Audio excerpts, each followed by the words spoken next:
Dalam banyak kesempatan, Rasulullah memerintahkan kita untuk memperhatikan nasib fakir miskin, mencintai mereka, berusaha meringankan beban kesulitan mereka.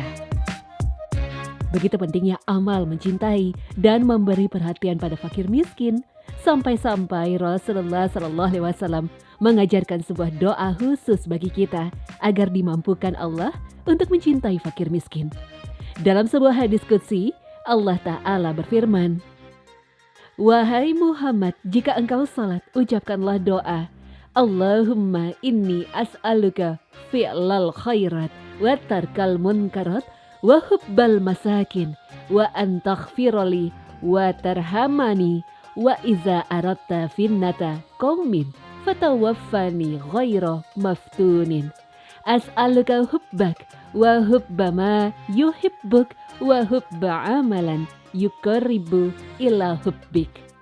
Ya Allah, aku memohon kepadamu untuk mudah melakukan kebaikan dan meninggalkan kemungkaran, serta aku memohon padamu supaya bisa mencintai orang miskin.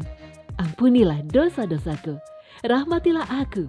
Jika engkau menginginkan untuk menguji suatu kaum, maka wafatkanlah aku dalam keadaan tidak terfitnah. Aku memohon agar dapat mencintaimu, mencintai orang-orang yang mencintaimu, dan mencintai amal yang dapat mendekatkan diriku kepada cintamu. Dalam lanjutan hadis Nabi SAW menyebutkan, ini adalah benar, belajar dan pelajarilah. Hadis riwayat Tirmizi dan Ahmad. Mencintai orang miskin adalah tanda ikhlasnya cinta seseorang, karena apa yang diharap dari orang miskin? Orang miskin tidak memiliki harta. Berbeda halnya dengan seseorang yang mencintai orang karena kekayaannya. Ia tak tulus dalam mencintainya. Rasa cintanya boleh jadi hanya sekedar kepura-puraan demi agar kepentingannya dapat terpenuhi oleh orang kaya tersebut. Banyak orang yang ingin kenal dekat dengan para pejabat dan konglomerat.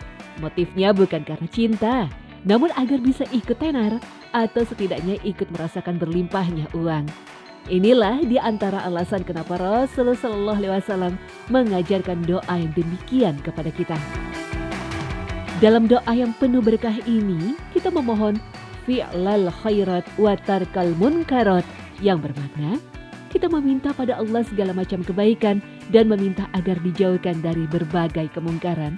Kebaikan adalah segala hal yang Allah cintai berupa perkataan dan perbuatan, baik amalan wajib maupun amalan sunnah. Sedangkan kejelekan adalah setiap perkara yang Allah benci, baik berupa perkataan dan perbuatan, terlebih tindakan. Siapa saja yang mendapatkan kebaikan yang diminta dalam doa ini, maka ia telah meraih kebaikan di dunia dan akhirat. Inilah doa yang jami', ringkas, namun syarat makna. Doa seperti inilah yang Rasulullah SAW sukai, sebagaimana sebuah hadis yang diriwayatkan oleh Ibunda Aisyah radhiyallahu anha. Rasulullah SAW menyukai doa-doa yang singkat, padat, dan meninggalkan selain itu. Hadis riwayat Abu Daud.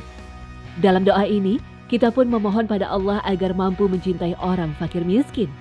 Sebab mencintai orang miskin termasuk kebaikan.